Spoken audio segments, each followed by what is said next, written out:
Hello friends, मैं सुमित आपका बहुत-बहुत स्वागत करता हूँ के टेक ट्यूटोरियल्स में। दोस्तों हमारा चल रहा था मैंने नया टॉपिक शुरू किया था एमएस एक्सेल का। दोस्तों इसमें मैं एडवांस एक्सेल तक जाऊँगा, बेसिक एक्सेल से स्टार्ट करके एडवांस तक मैं आपको बताना चाहता हूँ। लास्ट ट्यूटोरियल में मैंने 1.5 घंटे की वीडियो बनाई थी जिसमें मैंने आपको बताया था कि बेसिक हम कैसे कर सकते हैं, जिसको सीख कर आप बहुत आसानी से एक्सेल स्टार्ट कर सकते हैं और अपना काम एक्सेल में कैसे वर्क कर सकते हैं, डेटा एंट्री वगैरह कैसे कर सकते हैं, उसको एनालाइज़ कैसे कर सकते हो या फिर आप कह सकते हो कि उसमें रिकॉर्ड कैसे बना सकते हो, मार्कशीट वगैरह मैंने आपको बताई थी। फॉर्मेट कैसे दे सकते हैं, वो मैंने आपको बताई थी। आज का टॉपिक दोस्तों हमारा है पाइवोट टेबल। पाइवोट टेबल क्या होता है दोस्तों कि जितना आप कंपनी में बहुत सारा डेटा बनता है और ऊपर नीचे बनता है कि कौन किस डिपार्टमेंट में काम करता है। देखिए दोस्तों, मैं अपनी एक्सेल की फाइल ओपन करता हूँ। यहाँ पे मैंने कुछ छोटा-सा डेटा बना रखा है जिसमें मैंने आपको बता रखा है कि कुछ मेरे नेम ऑफ पर्सन्स हैं जो कुछ डिपार्टमेंट्स में काम करते हैं और उन्होंने 2021 या 2022 में कुछ सेल्स करी थी और उनका जो डेटा है वो कुछ इस तरीके से मैंने यहाँ पे रखा कि जो सबसे पहले आया उसका मैंने डेटा यहाँ पे रख दिया। लेकिन मैं चाहता हूँ कि दोस्तों ये थोड़ा-सा एनालाइज़ हो जाए डेटा और यहाँ पे ये डेटा एनालाइज़ होने के बाद कुछ कैटेगरी वाइज़ आ जाए कि भाई जैसे मैंने डिपार्टमेंट से लिखे हैं तो एक डिपार्टमेंट के सारे नेम ऑफ पर्सन या सेल्स एक तरफ हो जाएँ या दूसरे डिपार्टमेंट के सेल्स एक तरफ हो जाएँ या पर्सन्स एक तरफ हो जाएँ। तो वो कैसे होते हैं दोस्तों, आइए देखते हैं हम। तो हमने यहाँ पे डेटा रखा हुआ है और इस डेटा के अंदर मैं किसी भी एक सेल पे मैं क्लिक कर देता हूँ। यहाँ पे जैसे मैंने ये सेल क्लिक किया और मैं इंसर्ट मेन्यू में जाऊँगा और इंसर्ट मेन्यू पे सबसे पहला ऑप्शन हमारा आता है पाइवोट टेबल का। मैं यहाँ पे पाइवोट टेबल पे क्लिक कर देता हूँ। यहाँ पे मैं माउस पॉइंटर रख रहा हूँ तो इसका देखिए डिस्क्रिप्शन भी आ रहा है, easily arrange and summarise complex data in a pivot table. जो मैंने अभी आसान शब्दों में आपको बताया था कि ये अरेंज करने के लिए, समराइज करने के लिए डेटा को यूज होता है। तो मैं पाइवोट टेबल पे क्लिक करूंगा। यहाँ पे मैं किसी भी एक डेटा पे क्लिक कर देता हूँ और यहाँ पे पाइवोट टेबल पे क्लिक कर देता हूँ। जैसे ही पाइवोट टेबल पे क्लिक करूंगा, यहाँ पे ये देखिए दोस्तों, यहाँ पे सबसे पहले पूछ रहा है पाइवोट टेबल को अरेंज करने के लिए या पाइवोट टेबल बनाने के लिए यहाँ पे सेलेक्ट टेबल रेंज। तो हमारा पहले से ही टेबल रेंज सेलेक्टेड है। आप देख सकते हो यहाँ पे कुछ ब्लिंकिंग लाइन यहाँ पे चल रही है जिसका मतलब ये होता है कि आपका डेटा यहाँ पे सिलेक्टेड है। तो शीट 1 में E5 सेल से लेकर H16 सेल तक आपका पूरा डेटा सिलेक्टेड है। उसके बाद ये कह रहा है choose where you want the pivot table to be placed. तो हम यहाँ पर नई वर्कशीट पे भी कर सकते हैं या फिर इसी वर्कशीट में भी आप दिखा सकते हैं अपना डेटा। तो मैं नई वर्कशीट पे ले लेता हूँ, तो यहाँ पे मैं ओके प्रेस कर देता हूँ। तो देखिए वर्कशीट नई आ गई यहाँ पे और मैं इसका जूम कर देता हूँ साइज ताकि आपको दिख जाए। तो लेफ्ट साइड में यहाँ पे पाइवोट टेबल का कुछ परफॉर्मा आ जाता है और राइट साइड में यहाँ पे पाइवोट टेबल फील्ड्स आ जाती हैं। अब देखिए दोस्तों, यहाँ पे मैं काम ये कर सकता हूँ कि मुझे जो चीज़ें शो करवानी है उनको मैं यहाँ पे शो करवा सकता हूँ। जैसे नेम ऑफ पर्सन मैंने किया तो नेम ऑफ पर्सन यहाँ पे आ गए। उसके बाद सेल्स दिखानी है 2021 की या 2022 की, तो मैं यहाँ से ऑन कर सकता हूँ। अब देखिए दोस्तों, यहाँ पे जब मैं पाइवट टेबल मैंने बनाई तो रो लेबल्स में आप देख सकते हैं कि सबसे पहले मैंने नेम ऑफ पर्सन किए थे तो यहाँ पे पर्सन्स की लिस्ट आ गई। उसके बाद यहाँ पे एक फिल्टर भी लग के आ रहा है जो मैंने होम मेन्यू में भी बताया था। फिल्टर से क्या कर सकते हैं आप दोस्तों कि यहाँ पे जितने भी हैं आपके नेम ऑफ पर्सन्स, उनको एक साथ सारा ना देख के आप यहाँ पे देख सकते हो जो सिलेक्टेड होंगे बस उन्हीं का ही आप डेटा देख सकते हो। जैसे मैंने किया, ये कुछ सिलेक्ट किए 3 4 5 पर्सन्स और मैंने ओके कर दिया तो ये उन्हीं का ही डेटा दिखाएगा, बाकी सब हाइड कर देगा। यानी फिल्टर करके या छांट के उन्हीं का डेटा आपको दिखाया जाएगा।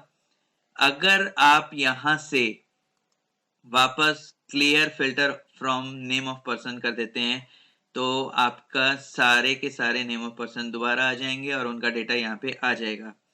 अब यहाँ पे पाइवट टेबल हमें ये भी सहूलियत देती है कि जो हमने सेल्स दिखाई 2021 की या 2022 की, उसका ग्रैंड टोटल भी आपको करके देगी ये कि आप यहाँ पे इन सेल्स का टोटल पूरा यहाँ पे देख सकते हो कितनी टोटल सेल हुई। उसके बाद दोस्तों यहाँ पे मैं एक काम और कर सकता हूँ कि हमारे पास मैंने सोचा कि मैं ये चेक कर लूँ कि कौन सा पर्सन कौन से डिपार्टमेंट में काम करता है। तो उसके लिए मैं डिपार्टमेंट का जो कॉलम है वो निकाल सकता हूँ। तो यहाँ पे आपको पता चल जाएगा कि कौन से पर्सन कौन से डिपार्टमेंट में काम करते हैं। तो वो चीज़ आपको यहाँ से देखने को मिल जाएगी।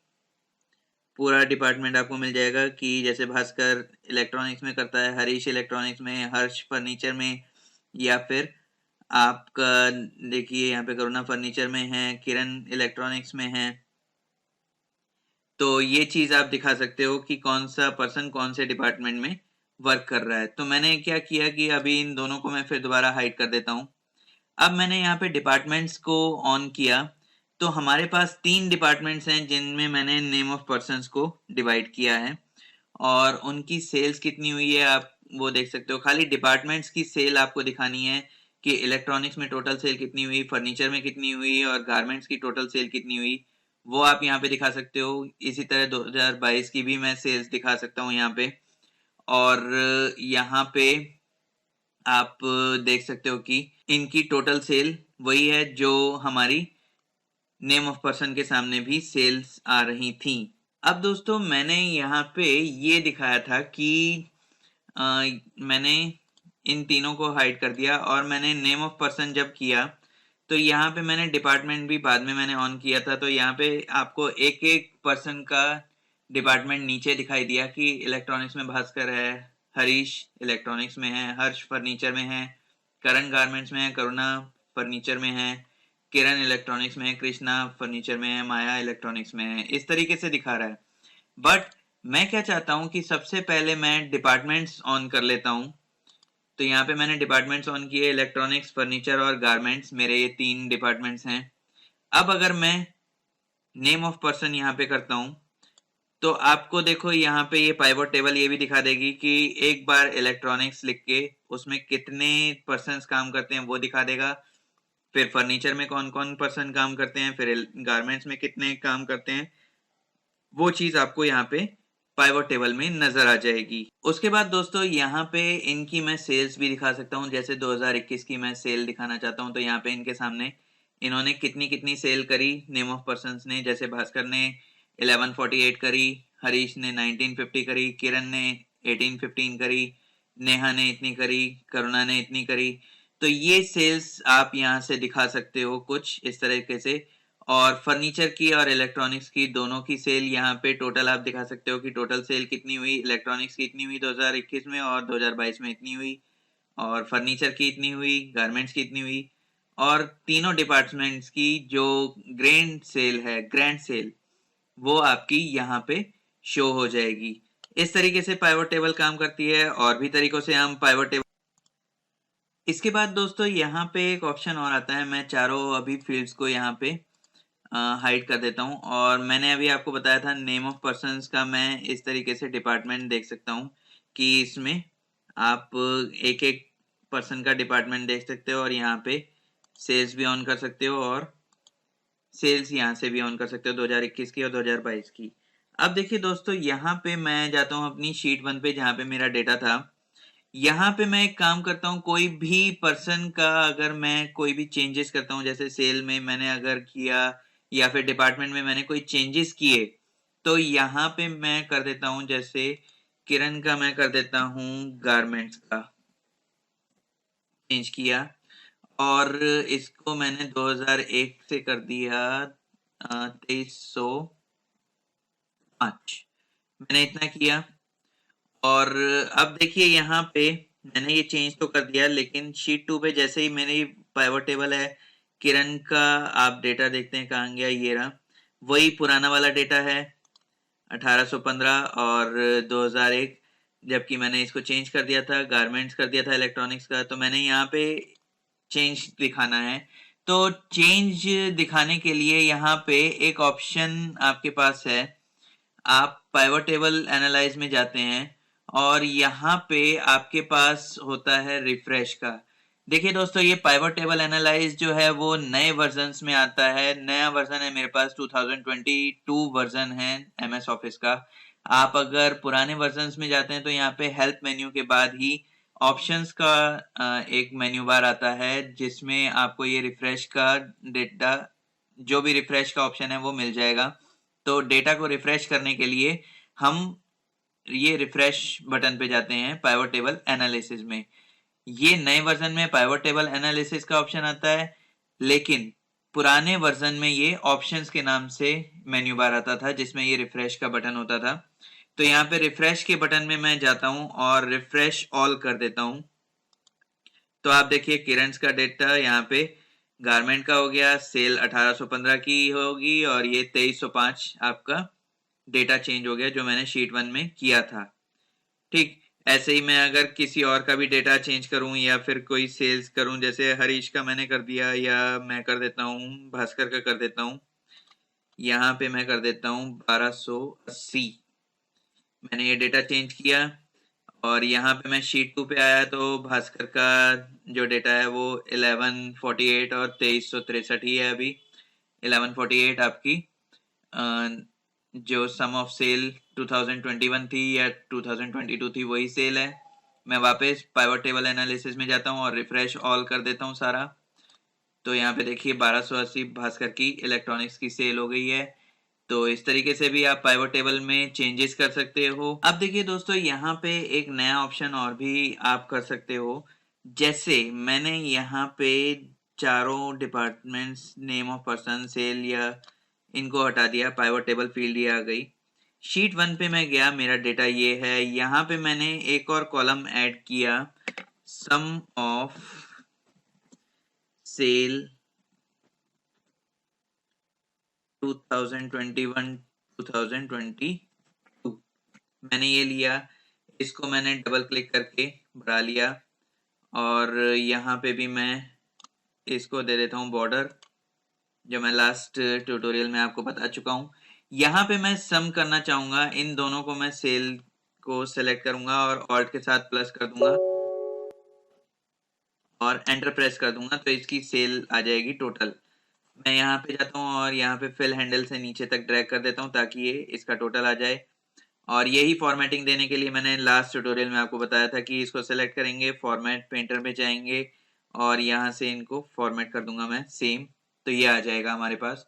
तो ये डेटा मैंने कुछ इसमें आप कह सकते हो कि ऐड कर दिया। लेकिन यहाँ पे अगर मैं पाइवट टेबल में आता हूँ तो यहाँ पे मेरी ऑप्शन नहीं आया वो सम ऑफ सेल का।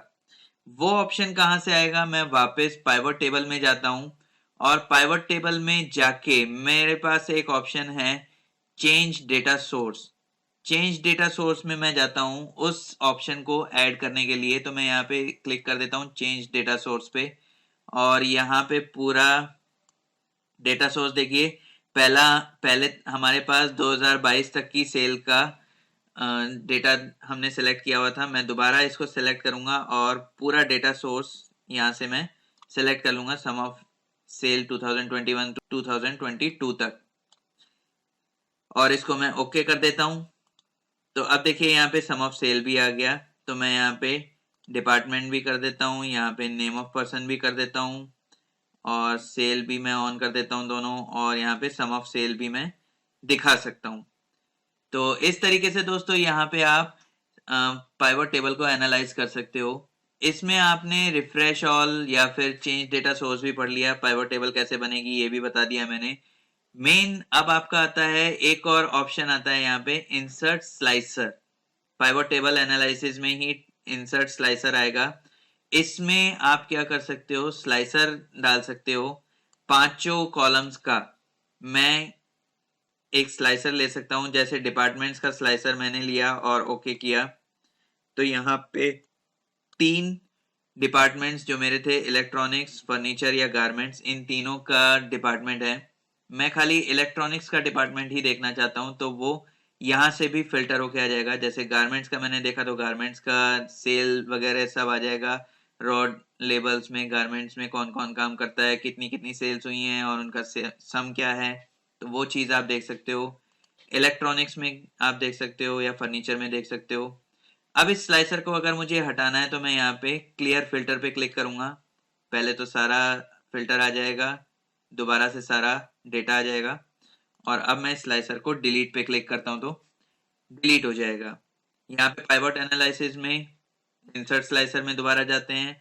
अब अगर मुझे नेम ऑफ पर्सन्स का चाहिए स्लाइसर, तो यहाँ पे देखिए पर्सन्स की स्लाइसर आ जाएंगे। मैं अगर भास्कर का देखना चाहूँ या फिर करुणा का देखना चाहूँ या फिर माया का देखना चाहूँ, तो आप यहाँ से भी फिल्टर करके अपनी पाइवट टेबल को एनालाइज कर सकते हो और पाइवट टेबल पे फिल्टर लगा सकते हो। और अगर आपको फिल्टर नहीं चाहिए तो आप यहाँ से भी क्रॉस पे क्लिक करके फिल्टर हटा सकते हो और फिल्टर हटाने के बाद ये स्लाइसर डिलीट कर सकते हो। तो इस तरीके से आपकी पाइवट टेबल काम करती है और आप अपना कोई भी डेटा को एनालाइज कर सकते हो।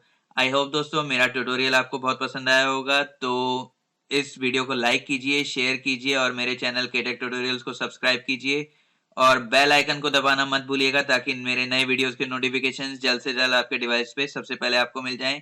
आज के लिए इतना ही। Thank you.